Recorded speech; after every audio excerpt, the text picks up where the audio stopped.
నమస్తే నేను Santosh. Welcome to 30/60. ముందుగా హెడ్లైన్స్. 4 స్లాబుల్లో జీఎస్టీ ఖరారు. ఆహార ఉత్పత్తులకు జీరో ట్యాక్స్.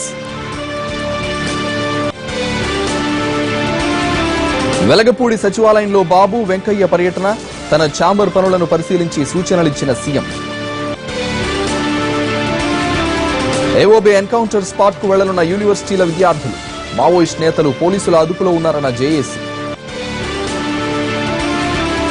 హైదరాబాద్ చర్లపల్లి జైల్లో భద్రత పెంపు. ఖైదీల కదలికలపై నిఘా పెట్టాలని ఉన్నతాధికారుల ఆదేశం. విశాఖ బీచ్ లో లవ్ ఫెస్టివల్ కోసం ప్రభుత్వ యోచన. ఫిబ్రవరి 12 నుంచి 3 రోజులు నిర్వహించే అవకాశం. ఏపీలో పెట్టుబడుల ఆకర్షణకు కొత్త మార్గాలు అన్వేషిస్తున్న ప్రభుత్వం అందుకు విశాఖను వేదికగా ఎంచుకుంది. విశాఖలో 3 రోజుల పాటు బీచ్ లవ్ ఫెస్టివల్ నిర్వహించాలని ప్లాన్ చేస్తోంది. ఫిబ్రవరి 12 నుంచి లవర్స్ డే ఫిబ్రవరి 14 వరకు నిర్వహించబోతున్నట్లు తెలుస్తోంది. విశాఖ తీరంలో ఎక్కడ బీచ్ లవ్ ఫెస్టివల్ జరపాలనే దానిపై చాలా తర్జన భర్జనలు సాగినట్లు సమాచారం. బౌద్ధారామాలున్న తొట్లకొండ, సాగర్ నగర్ బీచ్ ప్రపంచ ప్రఖ్యాతి చెందిన ఎర్రమట్టి దిబ్బలు అనువైన ప్రాంతాలని గుర్తించినట్లు తెలుస్తోంది.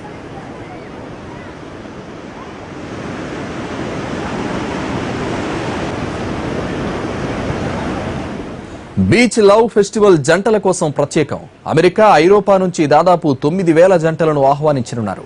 హాలీవుడ్, బాలీవుడ్ తారలు ఆటపాటలతో హోరెత్తించనున్నారు. Pop singer Shakira beach love festival ను ప్రారంభిస్తారని తెలుస్తోంది. రాష్ట్ర ప్రభుత్వ సహకారంతో Mumbai company positive global services consultancy beach love festival ను నిర్వహిస్తున్నట్లు సమాచారం. బీచ్ లవ్ ఫెస్టివల్ లో పాల్గొనే జంటల కోసం ప్రత్యేకంగా టెంట్లు కూడా సిద్ధం చేశారు. ఇలాంటి ఫెస్టివల్ దేశంలో గతంలో గోవాలో మాత్రమే జరిగింది. గోవా తర్వాత విశాఖే దానికి వేదిక అవుతోంది. బీచ్ లవ్ ఫెస్టివల్లో ఇన్వెస్టర్స్ సమిట్ తో పాటు మిస్టర్ అండ్ మిస్సెస్ బీచ్ పోటీలు కూడా జరగనున్నాయి. మారథాన్ లాంటి పోటీలను పిటి ఉషా, మిల్కా సింగ్ తో ప్రారంభింపజేసే సన్నాహాలు కూడా జరుగుతున్నాయని సమాచారం. ఉత్సవాలను చూడటానికి ప్రత్యేకంగా టికెట్ ధర కూడా నిర్ణయిస్తారని చెబుతున్నారు. పర్యాటక అభివృద్ధి కోసం బీచ్ లవ్ ఫెస్టివల్ ను నిర్వహించాలని ప్రభుత్వం భావిస్తున్నట్లు సమాచారం. అయితే ఇలాంటి ఉత్సవాలు మన సంస్కృతికి విరుద్ధమని ప్రజా సంఘాలు, మహిళా సంఘాలు మండిపడుతున్నాయి. టూరిజం పేరుతో అందాల ప్రదర్శన ఏర్పాటు చేస్తారా అని విపక్షాలు నిలదీస్తున్నాయి. మహిళల అందాన్ని, పురుషుల బలాన్ని ఎరవేసి ప్రభుత్వం ఏం చేయాలనుకుంటోందని నిలదీస్తున్నారు. గోవాలో పాశ్చాత్య సంస్కృతి ఎక్కువైనా అక్కడ ఫెస్టివల్ జరిగినప్పుడు కూడా నిరసనలు వెల్లువెత్తాయని గుర్తు చేశారు. అలాంటిది సంప్రదాయానికి పెట్టింది పేరైన ఏపీలో విష సంస్కృతికి బీజాలు వేస్తే చూస్తూ ఊరుకోమని హెచ్చరిస్తున్నారు. స్టీల్ సిటీగా పేరున్న విశాఖ గుడ్ విల్ దెబ్బతిత్తుందని కోరుతున్నారు. వైజాగ్ బీచ్ లో వ్యాలంటైన్ డే రోజు 3 రోజులు 9,000 మంది ప్రేమికులకి బికినీ షో అంట, మద్యాన్ని ప్రవహింపజేస్తారంట. విచ్చల విడిగా దాన్ని చూడడానికి అందరినీ రమ్మంటున్నారు. అంటే చంద్రబాబు నాయుడు మొన్న మనసులో మాట చెప్పాడు, నాకు అవకాశం ఉంటే అమెరికాలో కొడతానని. ఈరోజు ప్రపంచ దేశాలన్నీ కూడా ఆంధ్రప్రదేశ్, మన ఇండియా, ఇక్కడ ఉన్న సంస్కృతి సాంప్రదాయాలకి మొక్కు చూపి ఇక్కడికి వచ్చి అవి నేర్చుకుని పోతుంటే ఈరోజు మన సంస్కృతి సాంప్రదాయాన్ని భ్రష్టు పట్టించే విధంగా ఈ కార్యక్రమం చేపడుతుంటే మరి వారితో ఇంకా బీజేపీ సోదరులు ఎలా కొనసాగుతున్నారని నేను అడుగుతున్నాను. విశాఖలో బీచ్ ఫెస్టివల్ ప్లాన్ పై మరింత సమాచారాన్ని మా ప్రతినిధి రవిచంద్ర అందిస్తారు. పర్యాటక రంగానికి ల్యాండ్ మార్క్ గా ఉన్న విశాఖ తీరానికి వెస్ట్రన్ టచ్ ఇచ్చేందుకు రాష్ట్ర ప్రభుత్వం చేస్తున్న ప్రయత్నాలు విమర్శలకు పాలవుతున్నాయి. విశాఖ నగరంలో నిర్వహించాలని తలపెట్టిన ఏదైతే బీచ్ లవ్ ఫెస్టివల్ ఉందో దీని మీద ఇప్పటికే దుమారం రేగుతోంది. ఫిబ్రవరిలో ప్రపంచ లవర్స్ డే ఉంటుంది. ఫిబ్రవరి 14న లవర్స్ డేని పురస్కరించుకొని ఒక మెగా ఈవెంట్ని చేయాలన్నది రాష్ట్ర ప్రభుత్వం ఆలోచన. ఇందులో భాగంగానే 13, 14, 15 తారీఖుల్లో వేలాది మంది జంటలను, దేశ విదేశాలకు చెందిన వేలాది జంటలను ఇక్కడ తీరానికి ఆహ్వానించడం, ఇక్కడికి వచ్చిన తర్వాత వాళ్ళకు ప్రత్యేకమైన షెల్టర్ను కూడా ప్రభుత్వమే కల్పించాలన్నది ప్రధాన ఉద్దేశం. ఇందుకు సంబంధించిన ఇప్పటికే ఒక ఏదైతే విడతల వారీగా ఉన్న ఒక ప్రాజెక్టుకి సంబంధించిన కొన్ని పనులను గ్లోబల్ సంస్థకు, ముంబైకి చెందిన గ్లోబల్ అనే ఒక ఎంటర్టైన్మెంట్ సంస్థకు కూడా అప్పగించినట్టు ప్రభుత్వం నుంచి సంకేతాలు వెలువడుతున్నాయి. ఈ నేపథ్యంలోనే ఒక్కసారిగా దుమారం చెలరేగింది. మహిళా సంఘాలు ఈ ప్రయత్నాన్ని తీవ్రంగా తప్పుపడుతున్నాయి. విశాఖపట్నానికి ఇప్పటికే అనేక ఫ్యాషన్ షోల రూపంలో గతంలో జరిగిన ఫ్యాషన్ షోలు వివాదాస్పదంగా మారాయి. కింగ్ఫిషర్ లాంటి సంస్థ నిర్వహించిన క్యాలెండర్ ఫ్యాషన్ షోలను కూడా ఇక్కడ ప్రజలు పూర్తిగా వ్యతిరేకించారు. అప్పట్లో ఈ పెద్ద వివాదానికి దారితీసినాయి. అయితే రాష్ట్ర ప్రభుత్వం ఆలోచన ఒకవైపు బీచ్ లవ్ ఫెస్టివల్ పేరుతో విదేశీయుల్ని ఆకర్షించడం, దేశంలోని వివిధ ప్రాంతాల ప్రజలను విశాఖకు తీసుకురావడం ద్వారా ఇక్కడ టూరిజం అభివృద్ధి చెందుతుంది.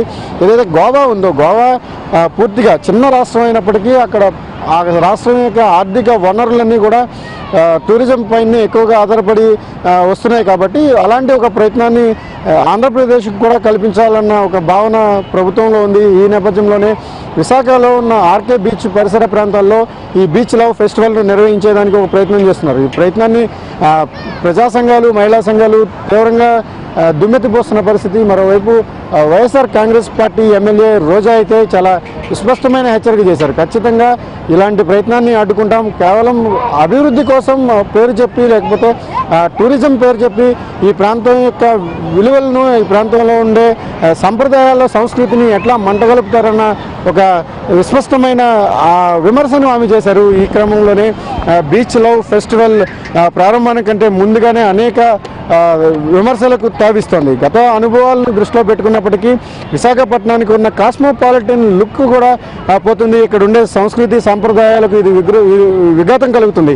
ఆంధ్రప్రదేశ్ అన్నా, భారతదేశం అన్నా ఒక రకమైన ఐడెంటిటీ ఉంటుంది. దేశ విదేశీయులందరూ కూడా ఈ ఐడెంటిటీని గౌరవిస్తారు. ఇక్కడ ఉండే సంస్కృతి సాంప్రదాయాలకు పెద్దపీట వేస్తారు. అలాంటి సమయంలో బీచ్ లవ్ ఫెస్టివల్తో పాటు ఇతర కార్యక్రమాలు ఏవైతే శృంగారాన్ని, లేకపోతే ప్రేమను ఎక్స్ప్రెస్ చేయటం, ఇక్కడ లిక్కర్కు ప్రాధాన్యం ఇచ్చే ఒక బీచ్ లవ్ ఫెస్టివల్ను నిర్వహించడం, దానికి రాష్ట్ర ప్రభుత్వమే వెనుకుండి ఈ ప్రాజెక్టును చేపట్టడం కూడా అనేక అనుమానాలకు, విమర్శలకు తాగిస్తుంది. దీని మీద ప్రభుత్వం నుంచి ఎట్లాంటి స్పందన వస్తుందనే దాని మీద కొంత సమయం ఉన్నప్పటికీ కూడా మహిళా సంఘాలు, ప్రధానంగా ప్రగతిశీల మహిళా సంఘాలతో పాటు వైఎస్ఆర్ కాంగ్రెస్ పార్టీ మహిళా విభాగం అయితే చాలా స్పష్టంగా చెప్తుంది ఖచ్చితంగా ఈ బీచ్ లవ్ ఫెస్టివల్ను అడ్డుకుంటామని.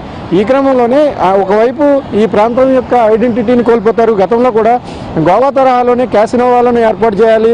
ఈ విశాఖ బీచ్తో పాటు ఇక్కడికి దాదాపు 30 కిలోమీటర్ల దూరంలో ఉన్న అంతర్జాతీయ వాటర్లో కూడా ఈ క్యాసినో వాళ్ళని ఏర్పాటు చేయాలి. ఇందుకోసం షిప్పులను ప్రత్యేకంగా రప్పించాలన్న ఒక ఆలోచన కూడా రాష్ట్ర ప్రభుత్వం చేసింది. ఆ వ్యవహారం తెరపైకి వచ్చినప్పుడే ఒక్కసారిగా దుమారం రేగింది. ఆర్కే బీచ్ లాంటి ప్రదేశాన్ని ప్యాకెట్ క్లబ్బులుగా మారుస్తారా, ప్యాకెట్ క్లబ్బులుగా మార్చడం ద్వారా ఈ రాష్ట్ర ప్రభుత్వం లైసెన్స్ ఇచ్చి ప్యాకెట్ ఆడిస్తుందన్న ఒక విమర్శను చేశారు. దాంతో కాస్త ప్రభుత్వం వెనక్కి తగ్గింది. మరోసారి బీచ్ లవ్ ఫెస్టివల్ను తెర మీదకు తీసుకొచ్చిన ఈ వ్యవహారం అంతా కూడా వివాదాలు మారడంతో ప్రభుత్వం ఎలాంటి నిర్ణయం తీసుకుంటుంది అనేది ఆసక్తికరం. మరోవైపు నేచురల్గా ఇక్కడ కొంత అడ్వాంటేజ్ ఉంటుంది. విశాలమైన సముద్ర తీరం కానీ, లేకపోతే అరకు లాంటి పర్యాటక ప్రదేశాలు ఉన్నాయి. కైలాసగిరి లాంటి ఎంతోమందిని ఆకర్షించే పర్యాటక ప్రాంతాలు ఉన్నప్పటికీ వాటన్నిటి మీద నేచురల్గా ఉన్న పర్యాటక ప్రదేశాలను వదిలిపెట్టి ఇప్పుడు కొత్తగా విదేశీ సంస్కృతిని మా మీద ఎందుకు రుద్దాల్సిన అవసరం వస్తుందన్న మహిళా సంఘాల ప్రశ్నకు బహుశా ప్రభుత్వం అధికారులే సమాధానం చెప్పాల్సి ఉంటుంది. ఏదేమైనా ఒక వివాదానికి ఇప్పుడు బీచ్ లవ్ ఫెస్టివల్ అయితే కారణమవుతుంది. గతంలో కూడా బజరంగ దళ్ లాంటి సంస్థలు ఫిబ్రవరి 14ను బహిష్కరించాయి. అప్పుడు పార్కుల్లోనూ లేకపోతే ఇతర ప్రదేశాల్లో కనిపించిన జంటలకు పెళ్లిళ్ళు చేశాయి. అలాంటిది ప్రభుత్వమే లైసెన్స్ ఇచ్చినట్టుగా వాళ్ళందరినీ కూడా వేలాది జంటలను విశాఖ తీరానికి ఆహ్వానించడం, వాళ్ళకి కావాల్సిన సదుపాయాలని చేయటం, దాన్ని ఒక మెగా ఈవెంట్ లాగా చేయాలని ఆలోచన చేయడం కూడా కరెక్ట్ కాదన్న భావన వ్యక్తమవుతుంది. అయితే మహిళా సంఘాల ఆందోళన, విమర్శలు ఎలా ఉన్నప్పటికీ కూడా దీని వెనుక ఒక ప్రత్యేకమైన కారణం ఉంటుంది. ఇలా లవ్ ఫెస్టివల్స్ అంటే బీచ్ లవ్ ఫెస్టివల్స్ పేరుతో జరుగుతున్న, విదేశాల్లో జరుగుతున్న ప్రయత్నాల వల్ల కొంత రెవెన్యూ వస్తుంది, ఆ ప్రాంతానికి ఒక ఐడెంటిటీ వస్తుంది. విదేశాల్లో ఇది చాలా కామన్గా జరుగుతుంది. బ్యాంకాక్ లాంటి దేశాలకు సంబంధించినంత వరకు ఇది ఒక మెగా ఈవెంట్గా ఉంటుంది ఫిబ్రవరి 14 రోజు. అలాంటిది ఒక చేయడం ద్వారా ఈ ప్రాంతంలో ఐడెంటిటీని పెంచడం, విశాఖపట్నం యొక్క గుర్తింపును దేశ విదేశాల్లోకి తీసుకురావాలనేది ప్రభుత్వ ఆలోచన కావచ్చు. అయితే ఈ ఆలోచనలో భాగంగానే ఎలాంటి కార్యక్రమాలు ఉంటాయి. ఆ రోజు ప్రత్యేకించి జంటలను ఆహ్వానించి వాళ్ళకి టెంటలేసి ప్రైవసీని క్రియేట్ చేస్తారన్న విమర్శలు పూర్తిగా న్యాయబద్ధంగా ఉండకపోవచ్చు. ఆ రోజు సెమినార్లు జరుగుతాయంటున్నారు. వివిధ దేశాలకు సంబంధించిన సంస్కృతి సంప్రదాయాల మీద, అక్కడ టూరిజం అభివృద్ధి మీద కూడా డిస్కషన్ జరుగుతాయని ప్రభుత్వం చెప్తోంది. ఏదేమైనా ఒక వివాదం మొదలైంది. ఈ వివాదం ఎలాంటి పరిస్థితులకు దారితీస్తుంది, అసలు బీచ్ లవ్ ఫెస్టివల్ ప్రారంభానికి ముందే ఇంత దుమారం జరిగితే అది చివరికి ఏ దిశగా వెళ్తుంది అనేది మాత్రం ఇప్పటికీ ఆసక్తికరమే. న్యూస్. చిన్న పరిశ్రమలపై ఉక్కుపాదం మోపుతూ కార్పొరేట్ సంస్థలకు ఏపీ ప్రభుత్వం కొమ్ము కాస్తోందని ఆరోపించారు agriculture biotech manufacturer association president Ramana Rao. Bogus కంపెనీలపై వ్యవహరించే తీరుగా అన్ని కంపెనీలపైన వ్యవహరిస్తున్నారని మండిపడ్డారు బయోటిక్ మ్యానుఫ్యాక్చరర్ ప్రతినిధి రాజశేఖర్ రెడ్డి. చిన్న పరిశ్రమలపై నిరంకుశంగా వ్యవహరిస్తే ఆందోళన చేస్తామని హెచ్చరించారు.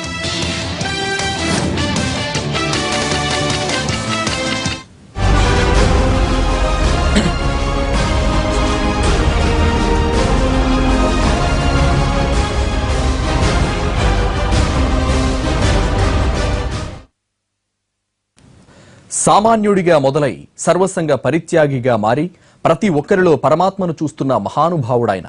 దరిద్ర నారాయణుడి సేవలోనే నారాయణ సేవ ఉందని నమ్మిన అపర శ్రీమన్నారాయణుడాయన. ఆ పుణ్యమూర్తి ఈ భూమి మీదికొచ్చి 60 వసంతాలైంది. తిరు నక్షత్ర మహోత్సవాల వేళ తన జీవితానుభవ సారాన్ని ఎన్టీవీతో పంచుకున్నారు శ్రీ శ్రీ శ్రీ త్రిదండి శ్రీమన్నారాయణ రామానుజ చినజియార్ స్వామివారు.